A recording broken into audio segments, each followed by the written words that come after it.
Hey, good evening, ladies and gentlemen. May the 4th be with you. THX 1138 behind me, protecting us tonight. Also got a blaster here because I'm ready, like this little Hollywood prop. Not bad. Looks good. Lasts a long time. I don't think ATF's going to be coming to my door knocking on for a blaster, but it doesn't matter because you can't hit anything with a blaster anyway. The stormtroopers always showed that in the movies. Well, tonight I have got a great show for you because I want you to share this with anybody that is a young high school person or just starting college or just doing some stuff or looking for an avenue to pursue aviation. And the reason why is there is a young lady coming on the show, Savannah Raskey, and Savannah has impressed me immensely with her ability to laser focus achieve her dreams.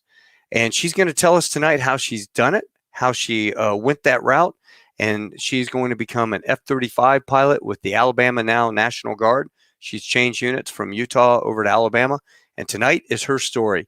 Without further ado, I'd like you to meet Savannah. How are you? Good. Thank you so much for having me. Are you kidding? And what's your mate's name there? This is Lily, our new Chihuahua, our newest addition to our family. Little ankle biter, right? Gonna take care of the guys. She's a good guard dog for sure. Perfect. All right. So, hey, tell us about yourself. Where'd you grow up and your background, and how did you get into this whole thing? Okay, so I originally was born in Texas, and I come from an aviation military family.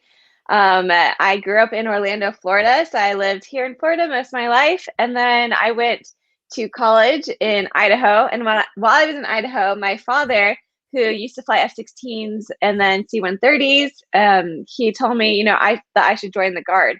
And up until that point, I was majoring in opera in college, actually. And so my trajectory was like very far off from aviation, very far off from military. But after he spoke to me, I realized, I want to be a part of something bigger than myself. And I wanted to challenge myself and prove to myself that I could do something really hard. And so I enlisted in the military, and I've been in for about 9 years. Moved out to Utah. I was a part of the Utah Air National Guard, enlisted member in maintenance operations. I absolutely loved my time there. They became a close family to me. And after I graduated from college in the performing arts, I realized that I wanted to stay in the military, but the only way that I could see myself staying was becoming a pilot. And up until this point, my father had been pushing aviation, and I'd flown a couple times. I'd started my private about 6 times, actually, and I just was not for it. I actually hated flying so much that I wrote about it in a project. I know. I did. And it's just one of those things. And he's a very, he's been a great dad, but he's very, he knew that I would love it. I didn't know it so much, so he pushed me to do it. And I just rebelled against it. I didn't want to. I wanted to explore all my other avenues. Up until I graduated, and I decided, hey, I'm going to try this one last time, but I'm not going to tell anybody. I just want to see if I want to do it for myself. And I took my first flight in a DA-40, and I was sold after that. It was just the most amazing feeling with the canopy the way it is, feeling like a glider. I was flying in Utah with the mountains, and after that, I was absolutely hooked. I pretty much changed my whole life around to revolve around aviation. I used all my backgrounds in performing arts to mingle that with aviation, to put a new spin on it, to get the younger generation more involved. And then I was fortunate enough, after many interviews and tries, to get hired by the Alabama National Guard to fly the F-35, which is still insane to me, something that I just have to remind myself that I actually get to do every single day. I'm super grateful for the opportunity. What a role model. I mean, if you were active duty, I guess even in a Guard, you can apply to be a Thunderbird.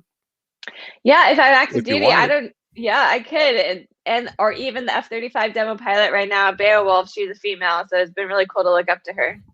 Yeah, so you are what we call technically a Guard baby. Correct. See, I never heard of that program. I'd never heard of the Guard reserves. And back in 1978, when I'm, what do you want to be? I want to be a pilot. And she opened up the little manual and she looked and she goes, airline pilot. I go, I want to be an airline pilot. Airline pilot mainly come from the military, some civilian, have 4-year degree. They make this much money. I mean, it was 3 sentences. It was pitiful. Right.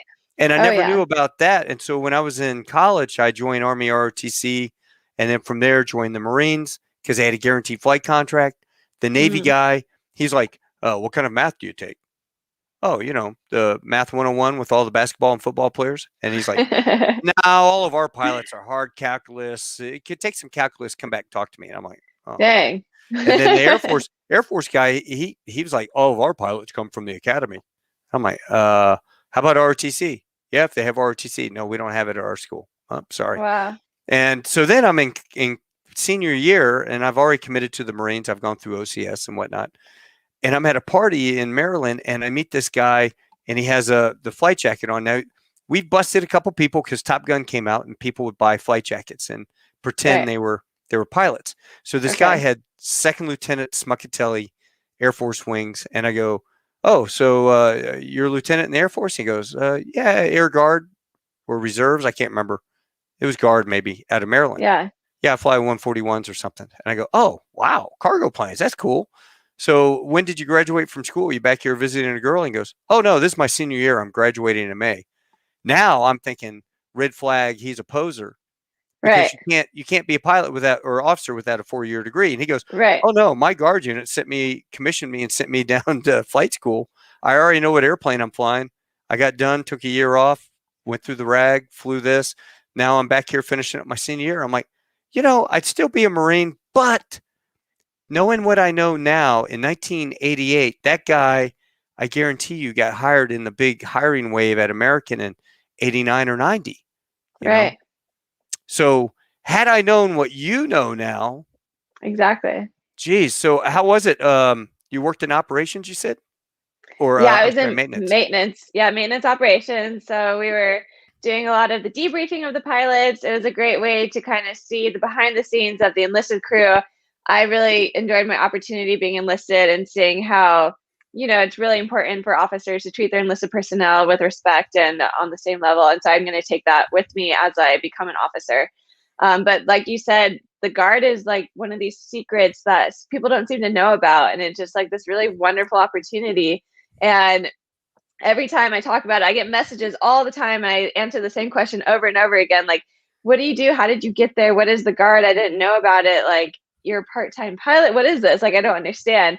And I don't know, like how we got so lucky to have something like the National Guard, but it's been a blessing to be, part-time. Well, we say part-time blue, full-time you. So being able to go through college and be in the military, my end goal is to be as full-time as I can be in my Guard unit, but I've loved the traditional life to get me through school and to get me through all the other things I wanted to do at the same time.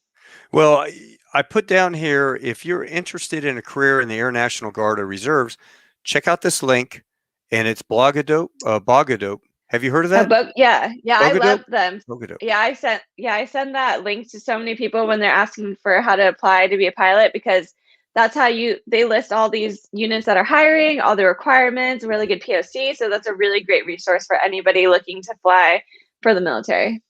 Yeah, I thought what was neat was here's the map. Here's all the units all around the United States. Here's what you could, what platform. Do you want to be C-17 guy and get combat pay, every month for two trips out to the desert and back? Or do you want to be an F-16 guy in Des Moines? Or do you want to be F-35s? Whatever you want. It's all on there. And so many options. And out there, I know there's a lot of people. Google is a great thing. So I'm sure you have a blog or you have your Instagram. You know what? I need to put that back up real quick. Your Instagram's up here. So if you guys want to follow Savannah on Instagram at the Savvy Traveler. Yep. On Instagram or YouTube, and you can check out some of her stuff. So what is the coolest airplane you have flown? The coolest, hands down, would be a Stearman. There it is, right there. You knew what I was going to say. Hey, you know what? I already know how you got started. Yeah. Yeah, I know. Look at that. It's crazy. It's like inundated from my childhood, but it's just the path. I like to share my story because a lot of people think, they started too late or they didn't start when they should have. And I didn't start till about 3 years ago, really getting into aviation. So my flying career has been very small compared to, I'm 28 right now. And so people think I'm too old to start now. And you're never too old. There's obviously a cutoff for pilot ages, but they have wavered that. So I know it's 33 now, I think, for heavies, for fighters, it's about 28 and a half, but you still have time. Yeah. So, and does your military time count? Like they take that off for the waiver because you're prior military. We want you. You're a proven asset to our community Right. and to our unit. Yeah, so being prior enlisted definitely helps in the process. I got hired with 2 civilians though, so I'm the only prior enlisted. So the range of the people that they're hiring is all over. One's a CFI, one has his private, and then me somewhere in the middle. So it's kind of cool to see that it's not just one qualification that they're looking for, it's the whole human Picture. personality, yeah, aspect. Yeah. Well, the Guard and the reserves are kind of funny about that. It's a family. And if Hmm. you don't click with the family, man, we don't want Yeah. Uncle Bob who's going to piss everybody off at the AOM meetings every time. No. Yeah, No. exactly. And it was this guy right here. There he is. That's my dad. It's so Yeah. crazy. Yeah, it's cool. We talk about that. I'll be flying the next generation aircraft that he flew. We Yep. currently have F-16s at my base right now. So just being around them, seeing their sheer magnitude, but I always brag, that I get the cooler, faster jet. But You are going it's to get a really crazy. cool, yeah, you are going to get a cool jet with like a $400,000 helmet that you Oh can yeah, see everyone's through. like, you better not drop that. Yeah, yeah. I met a guy in the airport one day and I saw this flight bag and it had a Marine wings on it. And I go, "Oh, Nice. you're a Marine aviator." He goes, "Yeah, I'm the acceptance pilot down here at Lockheed. I'm the Marine Oh, acceptance guy." And so we're sitting wow. there shooting the bull and he opens up his bag, he pulls the helmet out, but he's like this. He's really nervous because there's all these Chinese and Japanese and Asians around. He goes, "I can't let the Chinese see this thing." He was funny. Wow. He opened up the bag and just showed it to me, and I looked at it and he goes, Yeah. "Yeah, it's like $400,000. Don't drop it." Oh yeah, it's crazy. Here's a There great is my picture of your dad. dad. So Yeah, so I flying a was C-130s up at Patrick, down here in Cocoa Beach. That's me in the Super D out in Utah with my instructor, Sam. That was when I actually knew that I wanted to apply to be a fighter pilot. So before I decided that, I was at a heavy base, KC-135s. I kind of thought, hey, maybe I'll fly heavies because that's all I really knew. I mhm. didn't think maybe I was like capable of doing the fighter. I didn't know if I was competitive in that market. So I decided to start doing aerobatics. And once I started doing aerobatics, I was like, no, I have to fly fighters. It's like the only thing I want to do. And that's where my love for that began. Do you ever get sick? I did actually initially. So even with my private, just flying in general, doing steep turns, I'd like start to feel a little wheezy, and then but I got over it. And then as your time builds and builds and builds, you get better and better. And with aerobatics, when I started out in Utah, I lasted barely 10 minutes, and I'd feel sick. I'm like, okay, let's go back the next day and build up to 15 minutes, and then it's just like letting your Sure. body get accustomed to it. So I firmly believe, a lot of people get motion sickness, but I think it's like your body can adjust to it. It's just going to Hmm. take some time for somebody else, and I think you're able to overcome it. Well, did you get to do any aerobatics in that Stearman, or were you guys just moving planes around? Yeah, so for this particular thing, we were doing a tour in Oregon. So there was about 9 steermen flying in formation, and we were just cruising all around Oregon, stopping at different airports and giving people rides and just getting the community out. Oh, that's so I've done cool. some aerobatics in the steerman. It's the coolest feeling in the whole entire world. There's nothing like the open canopy, just like Yeah. the wind. It just feels like authentic aviation to its core. And And I well, it's a will time. own one. Yeah, Yeah, it's a time machine. I owned a 1929 Fleet 2 biplane, and that's it awesome. literally hand propping it, no electrical Wow. system in it at all, to taking off and just flying around. It's the same sound that Oh the air yeah. going through the flying wires that the guys heard in 1930s, and you're going, That's it's crazy. kind of a time machine when you think about It it. is. It makes you really appreciate where aviation is today and just like seeing those beautiful birds and how people still want to keep, the vintage planes alive and the Yeah, radial engine. Just like it's really cool. it is. And Stearman's one of my favorite airplanes, but the price of Stearman's, you could pick one up all day for about 50,000. And then Yeah. when I was in the market, I sold my Cherokee 140, and the Fleet I got for 40, but the Stearmans had gone up like to 75. I go, Right. I got all the performance of a Stearman and less gas, eats Exactly. less gas, and it's still cool. It's a biplane. Oh yeah, so cool. Well, never lose that dream. Um, and what do you own right now? I have a Piper Cherokee 6 260 right now. I absolutely love it. I joke that it's my boyfriend. I call him Bay. That's my nickname for him. And so we do Bay? everything together. Yep, Bay. How do you get Like Bay? How do you get Bay out of that? Bay is like a slang for like your boyfriend, your boo. It's like Oh, BAE. oh, Yeah, okay, it's like a okay. millennial thing. Yeah, But yeah, you millennials. All yeah, right, I got yeah. it. So, But I love it. do you have any siblings? Are they into aviation at all? So my brother actually, he's older than me. He got his private pilot's license when he was 17. He was going the Air Force Academy route, but then he decided it wasn't really for him. And so now he's actually the medical route. So he's in doctor medical school right now. So he's going to Oh, become a wow. doctor. It's really cool. And then my younger sister, I take her flying. She really loves it. It's something that she's interested in. So when I get my CFI, I definitely want to start teaching her. And my little brother, he's currently in Germany right now, serving a church mission. And when he gets back, he's thinking about maybe joining the guard. I'm trying to push them, go guard and, kind of do what we do. We have a stepbrother as well who's a PJ down at Patrick. And so it's been really cool to see his side of it. So he Mhm. might go PJ, he might go pilot, but I think the military is definitely the best option. Well, you're probably doing the Jedi thing. You want to be a pilot. Yeah. I know. Yeah. I learned from how resistant I was with my dad. So, I kind of like ease it in, like, hey, you want to come flying, see the cool stuff I get to do, and just kind of like show them like how fun and awesome it can be. So it's been great to have me now here in Florida with them, so I get to take them up whenever I want to. That's awesome. Do you, when you were in the 135s out in Utah, did you go on any deployments with them and hit anywhere special that would be your favorite place? Yeah, so we deployed to Guam, and that was awesome. We got to go on that was my first time in the KC-135, getting to experience what it's like to deploy on an aircraft like that, which is really cool. You learn really fast that it gets cold on the bottom, and then you fight for the on top of the cargo pods. And so you try to set up your little sleeping bag up there because you get the heaters. Were you? But it was really, Yeah, what was go ahead. that? Yeah, go ahead. Oh, it was also another experience of how I kind of figured that fighters was what I wanted. Is we got to watch a flight of 9 A-10s refuel, and so they let us down in the boom pod, and we got to see it up close and personal. And I just stared out the window for hours, just watching them fly in formation next to us. And I'm like, that's the coolest thing ever.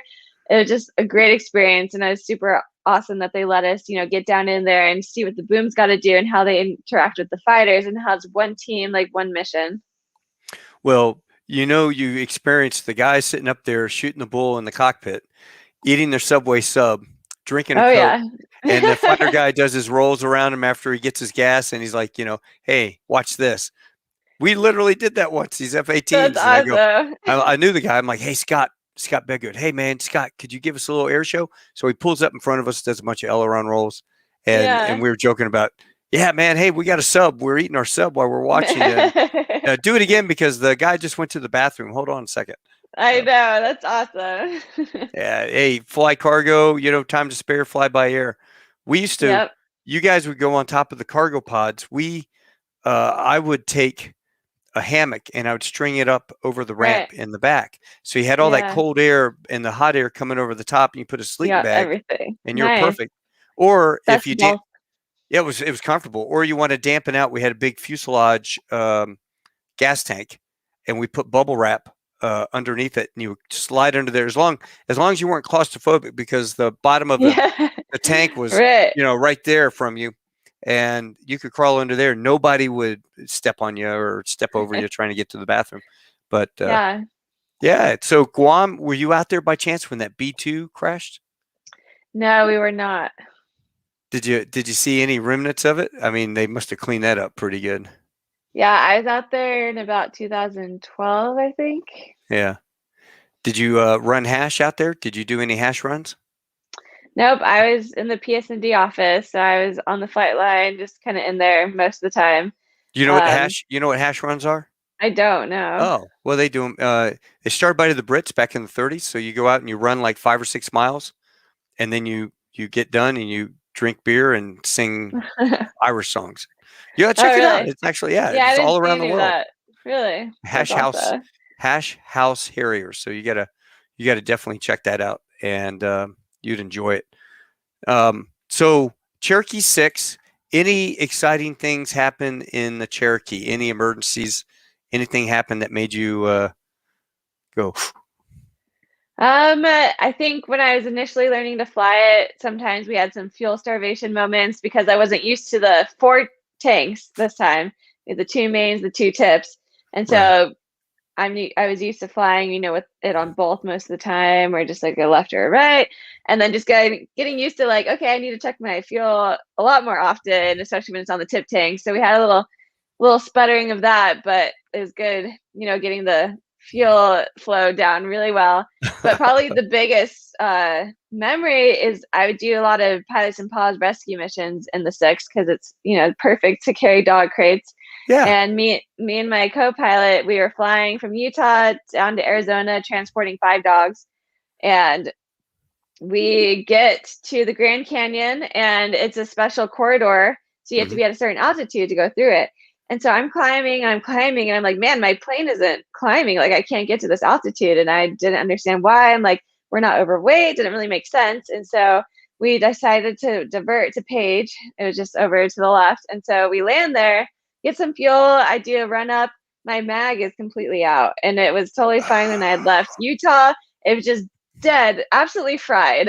And so like, God. whoa, yeah, it was crazy. It's glad that we caught it on the ground. It must have failed while we were in flight somewhere en route. But the thing was, we were stranded there, and Page, Arizona is pretty desolate. There's not much going Yeah. on. So we have these 5 rescue dogs. Me and my buddy, they had to order a mag, and like, it's not going to be here for 4 days. And so we stranded for 4 days in Arizona with these dogs. Oh, Luckily, through social media, I had known somebody who worked as a helicopter tour pilot there. So he offered the pilot's house to us, and he let us stay there. And we had the oh, dogs. There's that's a dog cool. park. It all came together because aviation community is just amazing, and they're always willing to help each other out. So it turned into a little adventure, but that's probably like the most memorable thing that has happened in that plane. Oh, that's a fantastic story. I love it. I got to get my wife up with you. She does dog rescue, and we have Hicks Oh, Airport awesome. right away around the corner. And we have some Yeah, friends that do the same thing. They'll pick up, hey, you got any dogs? And you go to Houston or Austin or wherever, right. Louisiana, and they'll fly them out there for lunch and then come back. Oh, it's like the most rewarding experience to be able to do that. Yeah. So that's pilots and paws. Pilots and pause. Yeah, that's outstanding. What a good job. So Thanks. you put it down. You are absolutely right. You are out in the middle of nowhere. Oh yeah. So was there a mechanic handy to come out and change the mag for you? Yeah, luckily the mechanic was on hand and he was awesome, but it was just getting that part ordered took the longest time, so we were just waiting for that. But we just went to Lake Powell every day, just kind of hung out, That is awesome. studied. But yeah, he got it fixed right away, and then we had a perfectly brand new mag, and was able to get the dogs delivered to where they needed to go and Right. get back home safely. God. Well, I tell you, your adventure. I bought my airplane at 67 Cherokee 140, and I'm flying it Awesome. from Sanford, Florida, back to Cherry Point, North Carolina. I have 200 hours total time military. Right. And my first time, I just got checked out that afternoon in the Cherokee, and I'm flying it back, and I stopped in Hilton Head, and it had eaten a bunch of oil, so I filled it up with oil, and I'm now it's nighttime, and I don't even know enough about my airplane where the bright and they were on dim, the lights, the backlighting. Right. So I got my flashlight, and I'm just kind of doing a scan, and I see the oil pressure going down and the engine temperature going up, and Oh it's no. a moonless night over North Kakalaki with nothing but pine trees and scattering lights. Now, as I do, if it was a full moon, you could see a football field. You could, Right. you open field, you could land on it. But when Yeah. it's pitch black like that and it's all pine trees, all I could think of was, I'm going to die tonight. I'm going to crash the airplane. Civil Air Patrol is going to find me like 5 days later out in some guy's warehouser's place, and the coyotes have eaten my body. That's all I Oh could my think of. goodness. Yeah. And anyway, the engine's running rough. The guy had put slick 50 in it, and the pistons kept working. And as I'm on final to come in to land, because closest airport's my destination when this happened, and there's Okay. nothing else around me. And I just stayed high at like 8,000 feet, and then just stayed above the glide slope and coming down, coming down. Then when I pulled the power back, that's when it really started acting up. So I left the power up, and I was coming in fast. Then pulled the power, basically killed the engine, and landed and taxied off the runway there into the grass. And the guy from the FBO comes out, and I'm laying. I'd stepped on the wing and then buckled, My knees gave way, and Wow. Yeah. I'm landing in the grass. I'm like, oh dear Lord, thank you so much. Oh my. Yeah, yeah. Wow. So Wow. yeah, it took Oh, 6 months, got a new engine, and then she ran great after that. So no did they worries. diagnose the specific problem or Seal busted in the bottom and pissed all the oil out. really So, hey, aviation is what do they say? something? 99% boring, 1% sheer stark terror. And and Yeah. and then I get into C-130s and of course multi-engine, you're Right. going to experience that single engine Yeah. heartache. But Right. C-130s, you lose an engine, it's like, oh, the dreaded 3-engine approach. Right. Good airplane, a lot of fun to fly. Yeah. Now, where do you want to be based? Where do you're going to be in Alabama? That's right. So you will Right. stay Alabama. What Yep. I should say as a reserve or guard, what is your future plans down the road? So my future plan is I leave an OTS in a few months. Then I'll, be going through the training pipeline once I'm back at my unit. Really, just wanting to fight for a full time position because I'd love to be full time fighter as much as I can. Obviously, that's not always the case. So, like, if I have to go somewhere else, airlines is kind of like out there. Well, I My mean, dad, you're a United legacy, and I know your old man right? wants you to go to United, but I got Yeah. to tell you, Americans, the A team, Is it? Americans, A Ooh. team, and you could be Oh, based in Florida. that's awesome. That's actually, and I'll be close to Alabama. But yeah, so I don't know. Airlines is kind of like it's never nothing I ever thought I'd want to do. Yeah, But I know it's a great opportunity. I lived the airline kid life, so I know the travel benefits are awesome. So it's something I'll entertain later on. But currently, just want to be full time fighter pilot, do as much as I can in the F-35, get through all the training there that I can. Maybe weapons school, just kind of get into everything that I can and be like sure. the best version I can be. Now, did you ever watch Top Gun as a kid? So I did not. Actually, the first time I watched Top Gun was only a couple years ago because prior to me flying, I just had no desire to be anything aviation. I'm just sick of it, everything aviation. So I watched it a few years ago. I fell in love. I'm like, how did I never want to see this before? It's now my ringtone. Both songs are my ringtone on my phone, and I'm just like a hardcore fan. I can't wait for the sequel to come out. It's my favorite. Well, you know what? Next in May 16th was the release date for Top Gun in 1986. Wow. So all day on Sunday, May 16th, come to my YouTube channel because we Yeah. have 5 segments with Pete Pettigrew, who was Viper. He was the original Viper and was in the Awesome. movie. He was a technical Yeah. advisor. We've got Smegs, the guy. We got Bozo that flew Tom Cruise and got him sick and did the tower flyby. We've got That's awesome. everybody. We got all these guys on the show. So if you want to hear the behind the scenes stories, we have Tom Cruise's Yeah, bodyguard. Frank is going to be on there. And so he'll talk that's about sick. some of the stuff. It's going to be 5 hours of fun. Fun Yeah, facts. that sounds awesome. Yeah, Yeah. that sounds amazing. That's So awesome. I cannot wait myself until the new one comes out because Oh, yeah. IMAX is going to blow you away. I'm going to have to, find a place that has IMAX that sells beer as well because now as an adult, I'd like to have an adult beverage while I'm watching this Right? awesome, awesome flying scenes. Yeah. And I think I Tom know. Cruise is going to do a good job. So, I think so. It looks epic just from the trailers and what they were able to do with the cinematography and the flying. Like it right. looks amazing. Now, your little videos, what do you do? You do TikTok. Are you doing TikTok too? Or you I do dabble with Instagram? I do like a lot of more Instagram videos, YouTube-ish videos because I film air shows, so I like doing cinematography kind of make Yeah. I like making promo videos for air shows and just kind of showing the public an air show from my point of view, and it just like bringing in the people and all the friends I've met. And then I also do like some comedy style videos too, where I'll dress up with my plane. I did like a Grinch video, and I've Uh-huh. done some like silly ones like that, just because I want people to view aviation as more accessible than they think it is, and show that hey, you can look like me, you can do what I do, you can be into the arts and still fly a plane. Like you're able to do both. And fellas, if you're watching Savannah, I can tell you right now, I have seen she does kickboxing and martial arts and boxing and all this stuff. So do not mess around with this Air Force girl. She may be Air Force, but I'm telling you, she'd lay you on the deck. Hi. Yeah, I bet your dad probably had something to do with that. He And did actually. He definitely pushed me to trying MMA, and I absolutely fell in love. And I definitely think everybody, especially females, everybody should try combat sport. And it just gives you confidence in yourself and your ability to protect yourself and those around you. And that was also something I wanted to be good at applying to be a fighter pilot. I wanted to know that I had the capabilities to have combative skills, in any if case that I would need to use them. yeah, if you had to eject over enemy territory, go Right. try to steal an F-14, fly back. Um, Right. do you like to shoot too? I do actually have a Glock. I have a pink Glock Nice, 19. It's pretty nice. sick. I love her. That's awesome. Now, what's your advice for the young ladies out there listening to us tonight, and they maybe haven't really thought about aviation? What would you tell them? So if you've never even thought about it, what I suggest to everybody is first find a local flight school near you and go on a discovery flight. Just get up there and see for yourself. You might get up there and you might just be absolutely blown away and like, wow, this is, you'll fall in love with it. This is what I want to do.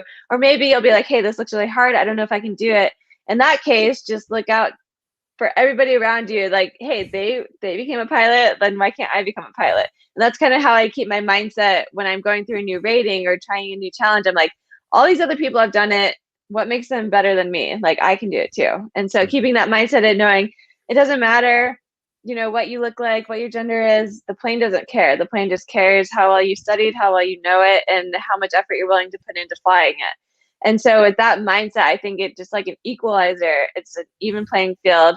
So for any young lady out there that's like maybe toying with the idea of aviation, I say absolutely go for it.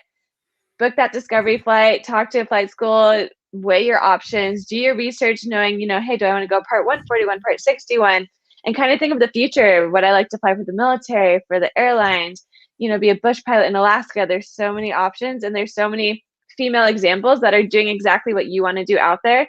And so Mhm. finding a mentorship is one of the biggest keys to aviation. The networking is how you get from point A to point B and how you further and sell in your career. And so getting on those Facebook groups, there's so many wonderful groups like the 99s, Women in Aviation, Lady Aviators, and there are all these women just willing to help support you, give you advice, and lift you up to get to where they are because it's not a competition, it's more of a community. Amen. Your elevator pitch is awesome, by the way. Thank you. Yeah, I practiced it a bit. yeah, you got a great elevator pitch. If the Air Force would be stone stupid if they didn't, or the Alabama Guard put you out there on the road as a recruiter, you know, trying to send you all the flight shows and put you out there as a Right. demo pilot. They'd be in the wrong. Put it that way. Well, Um, thank you.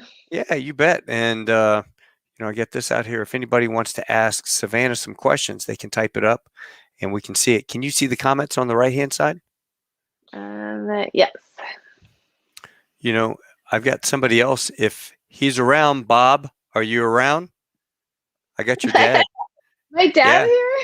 Yeah, here? I got your dad. If he comes around, we'll have your dad on here in a second. That's so He's up in funny. he's up in New York City. So I've got a Yeah. friend, Tracy Toth, who is friends with your dad. Hey, Bob, there you are. Take your mute off. There we go. Sorry about that. I was just checking the stars. How are you Hey, doing, Dad. sir? Good, good. Yeah, just moving into a new place up in New York. We got this beautiful rooftop, top floor brownstone view. So I was out there taking a little star check there, back listening to you guys in the background for my cue. So Oh, thank you. very, very nice. Yeah. So you were F-16s as we talked about, and actually I got this great photo right there. Look at that young stud. Hey. Look at that young Yeah. stud. And then look at this manly Herc guy right Look there. at you, man. That is a manly airplane, I'm telling you. I still can fit in that same flight suit, which is a good thing. You're doing a lot better than me. I put on my COVID 25, I think, man. I'm like, I can't even fit my stormtrooper outfit behind me anymore. That's sad. I'd be the fat stormtrooper. No wonder the guys wear kilts. They wear the top and they wear a kilt below. All Um, Yep. right. yeah, so you were F-16s, then C-130s, and United. Did you retire? You retired out of the Guard, right? Yep, retired. I started off in the Army Guard. I was a helicopter world. Then went from Army Guard to active duty T-38 instructor pilot for about 4 or 5 years at Columbus, then to the 16s, then finally the 130s Guard and Reserve components, and retired a couple years out of those. The 130 out of Patrick Air Force Base. Okay, and so you got your military retirement, and when did you get hired on with United? 92, 1992. That's when I left the Gulf War, Gulf War One, came back to the States, and got on in November of '92 with United. About a year later. That's awesome. Now, where were you based out of United? Initially, I was over there in Chicago. Then I wound up in Denver. About 2 years later, I was in a training center for about 4 or 5 years. Really enjoyed teaching, and I was on the 747-400 as an instructor there for a bit. Oh, did you ever come across Clark Clodfelder? Of course, I know Clark. Yeah, he and I were old squadron mates together in Hertz. Oh, really? Yep. Yeah. Came across him a couple times ago back in the day in the training center. Yep. See how small that is, Savannah? I mean, Yeah. 6 inches of separation there. All right. And what was your favorite airplane that you flew at United? For me, I really enjoyed the 747-400. That was a blast to fly, especially being a teacher instructor on it, and that was a great thing. And then probably next to it, the one I'm on now is the 737. I'm due to go to the 777 as a captain here down the road, but the 737 has been fun. Enjoy that. It's a little sporty little aircraft, and enjoy the domestic flying and the Caribbean flying on it. Yeah, that's what I'm on right now. Check airman on that. I love the 737. I love our group. We have a really incredible cadre. My heart, though, one day I would like to go back. I spent 3 years on the 78. And when you talk about an amazing airplane, and Savannah, you're talking about stepping in from a biplane into something that the wings flip up like this when you're flying. You're like, how's this thing get to 39,000 feet like that? It's just incredible. But yeah. Now, hey, by the way, Savannah, how's the Cherokee 6 doing? I'm taking it tomorrow to the Keys. To get it all ready for me? Yeah, it's all good. She's fueled up and ready to go. Thank you. I appreciate it. She's learning mechanics. She's about halfway through an A&P program there, so I have her doing as much maintenance and overlook of the Cherokee as much as possible. Are you really? You're going to be in A&P as well? I started A&P school when I moved down to Florida as I was waiting for training dates. So I got a few months in. I had to pause it because I'll be leaving for training soon, but I'm definitely planning on going back and finishing it. But that's definitely something I am passionate about too, because as an aircraft owner, just being able to identify problems and save money and do things to, for the longevity of your aircraft, especially if we have the Twin and the Cherokee and my dad trusted me with it, I want to take really good care of it. And so that's definitely a goal of mine. Are you going to get a Citabria? A Super D is something I'd love to have. We were talking about adding to the fleet, maybe.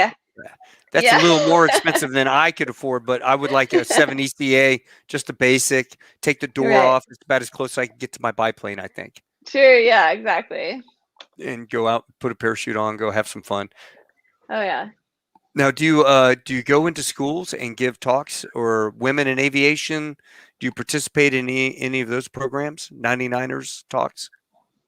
So I've done a lot of podcasts like this. I've done this kind of talking. I'm a part of the 99s, and I've done a lot of women in aviation online. I haven't actually gone in. I was participating in a Girls in Aviation Day in Spain, actually. So I flew out to do that, and that was really fun. My friend Christine and her husband, she owns an aviation apparel company. They put it on, sponsored by Delta. And I was there to film it and just kind of be there to observe the whole thing. And it was so cool seeing all these females in Spain, really excited about aviation and how big STEM is growing over there, and how all these women across the world are trying to get these young girls really interested at a young age to show them what's possible for their future. Oh, sure. So, Bob, I noticed on Facebook we have Tracy Toth. Do you know Tracy? I do know Tracy well. Hello, Tracy out there, of course. I think she might be on. I sent her a text and told her we were doing this tonight. Tracy and I, we went to college together at James Madison. And then I was in the Marines, and she was a United flight attendant. And I had a Cherokee 140 down there in New Bern. So she would jump seat down and start flying the Cherokee with me. And then she was like, I'm doing this. And she went and got her license. I'm so proud of her, because she went from, private pilot to flying Learjets to becoming an actress to coming back to the airlines. And now she's flying for FedEx. So she's doing really well over there. Yeah, Yeah, I mean, my regards to Tracy. A couple years ago back, she came to join us up in Chicago, doing the air show, the Chicago Air Show, and had on board one of our, United crewed a bunch of people to meet sailboat action there. So, but it was a pleasure working with her. She was a top-notch aviatrix there, and now I'm glad she's with FedEx. Great company. yeah, great company. And she's one of those that the answer is no unless you ask. So that's the same thing, Savannah. When you're at that air show, don't be afraid to go, hey, any chance I get a ride in that B-17, right seat, B-25? How Right. about beefy? Don't I be afraid to know. ask because I've done it. I don't know. I've flown a B-25, B-17, P-51, and it was all because like I was in my flight suit and I was like, Right.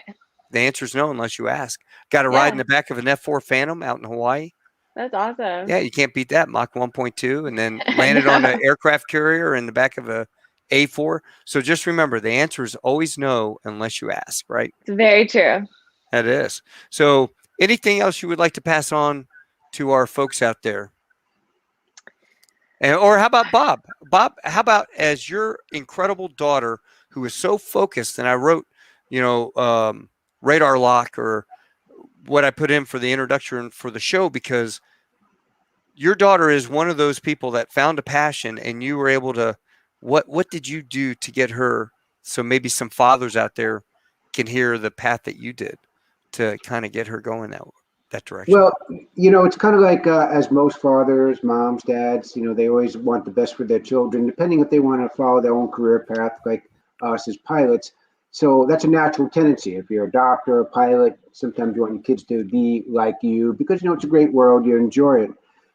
So for my kids, I both wanted them to experience piloting early on there. So that's why her brother and her sought their private pilot licenses. He's turned out to be a medical doctor, and she's going to be already fully engaged.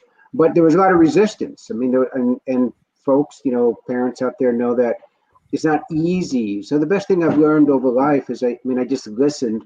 Like Savannah initially tried flying, and she wasn't really all into it. So she went to go to a school in Utah, UVU, for media and fine arts, which I accepted, which I said, got it, go for it. So I think in the path, though, I was always accepting of their choices, and I didn't like say, okay, you're kicked out of the house or you're doing the wrong thing. I kind of backed them up on their decisions. However, along that way, I was still a bit relentless on like, okay, how about checking out? Why don't you just get your license? Why don't you give it a try?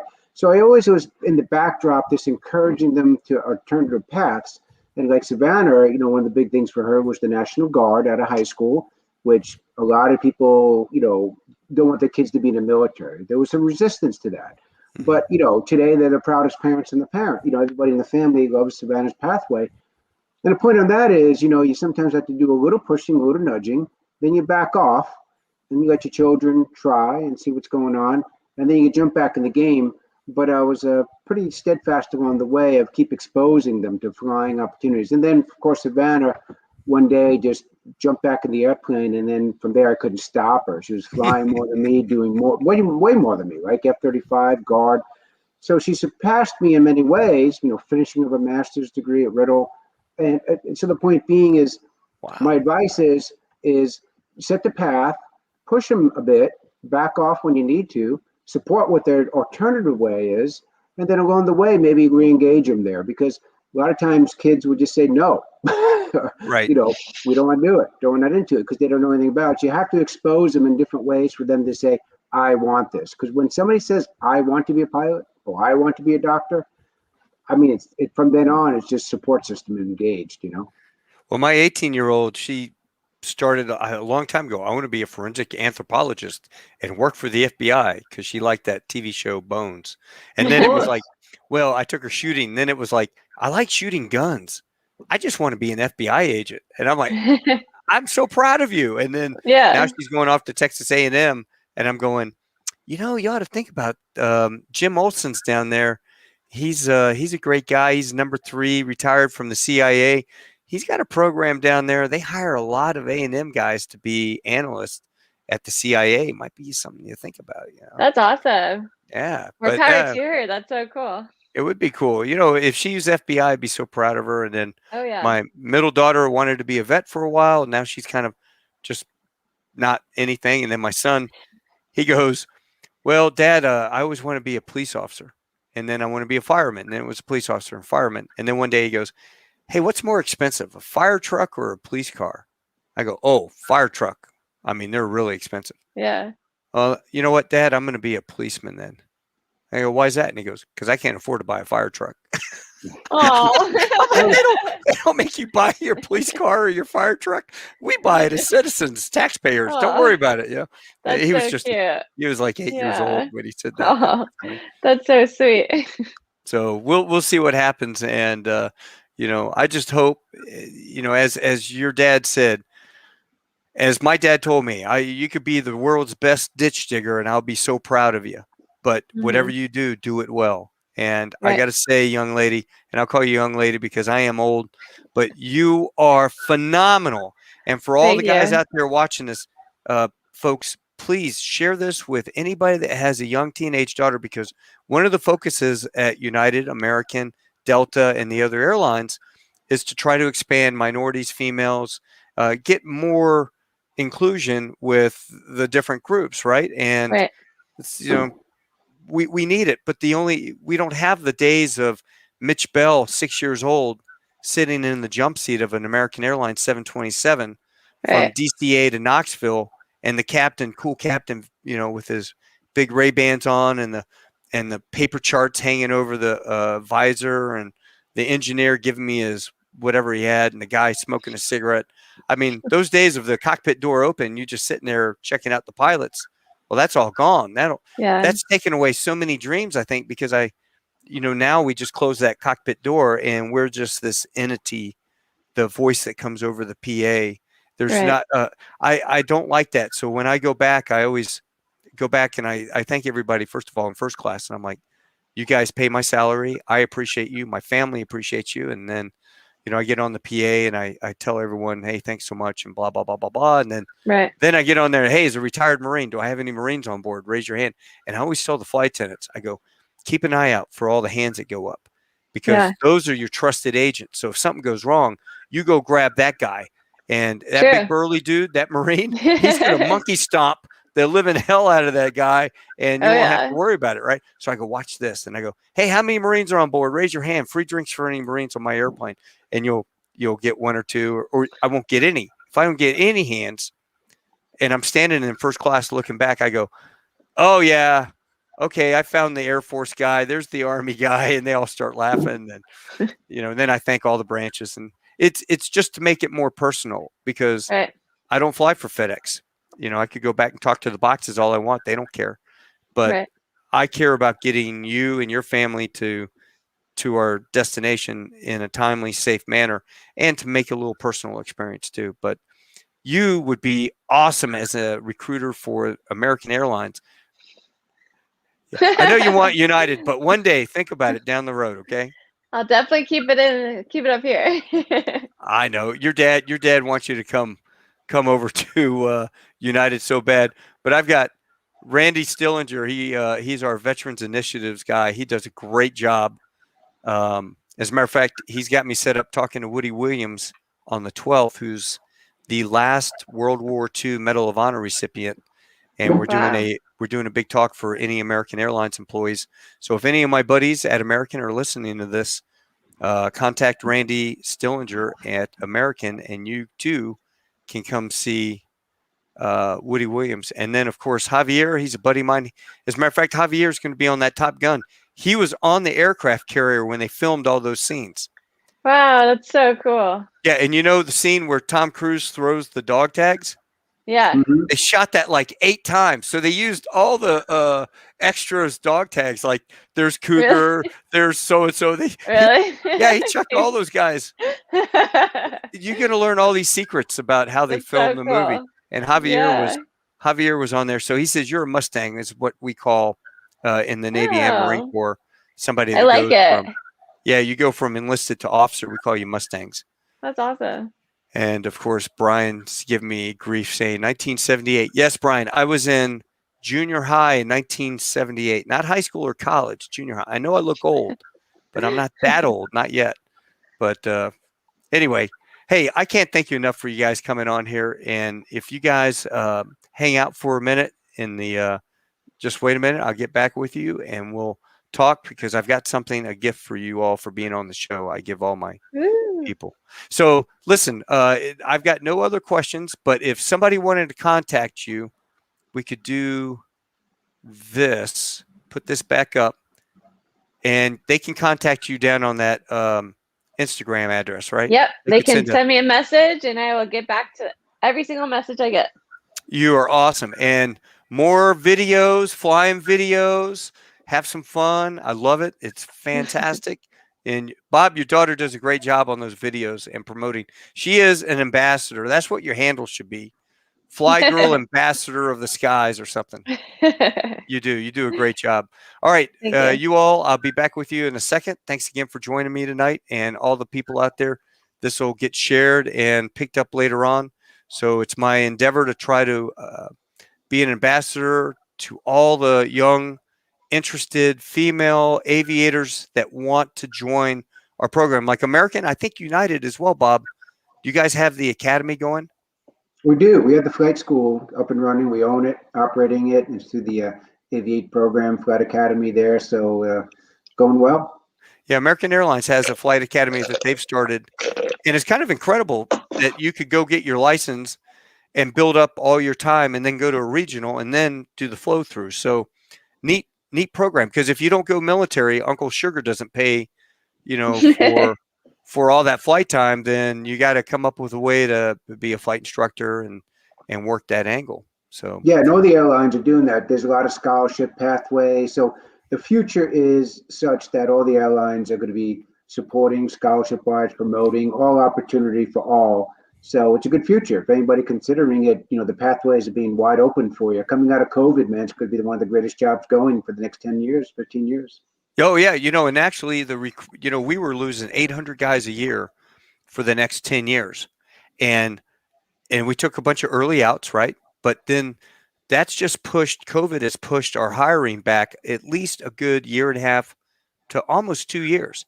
So those people that were on the fence, they're still building their time. Now they've got some extra time to be able to get into the airlines. So I love it. I push the airlines all the time. I mean, as you should. And the military.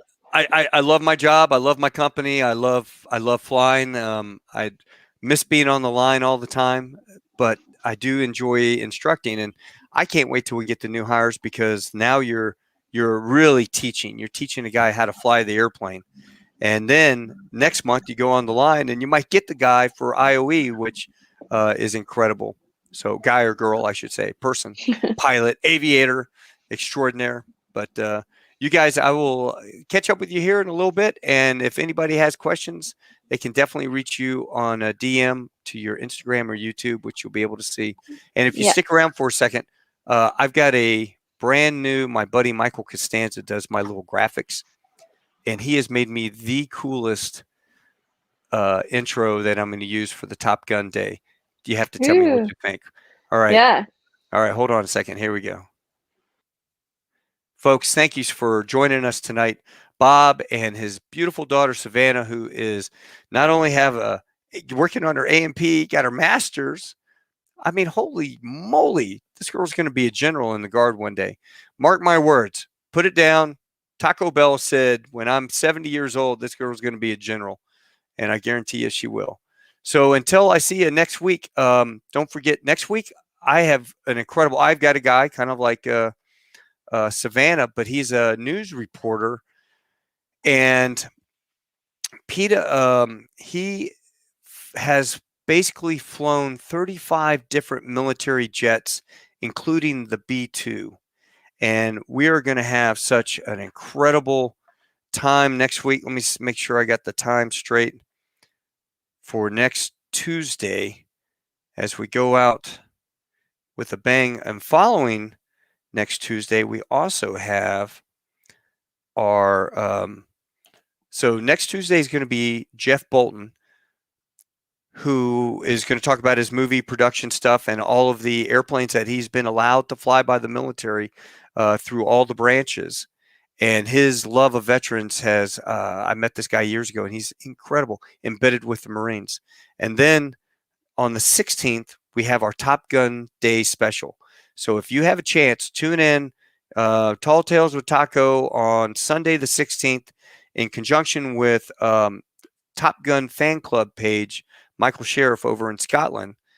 We are going to interview some incredible folks who were in the production of the 1986 film, and I think you're absolutely going to love it.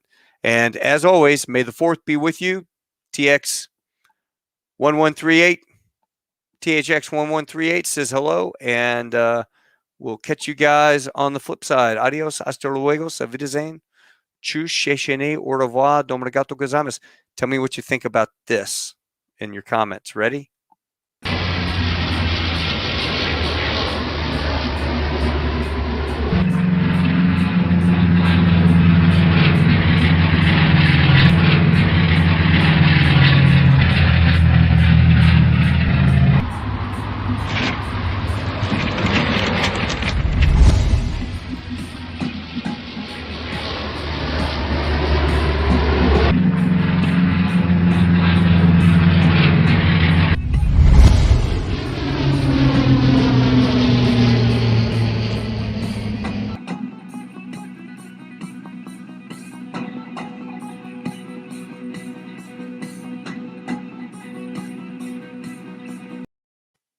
So Hard Deck Media and Tall Tales with Taco, man, it doesn't get much better than that. What did you guys think? Was he good? Leave a note in the comments. And as always, if you like it, this is just a hobby, but go to YouTube, hit like, subscribe, share, and send somebody a link to my show and tell me what you think. Until next week, you guys take care.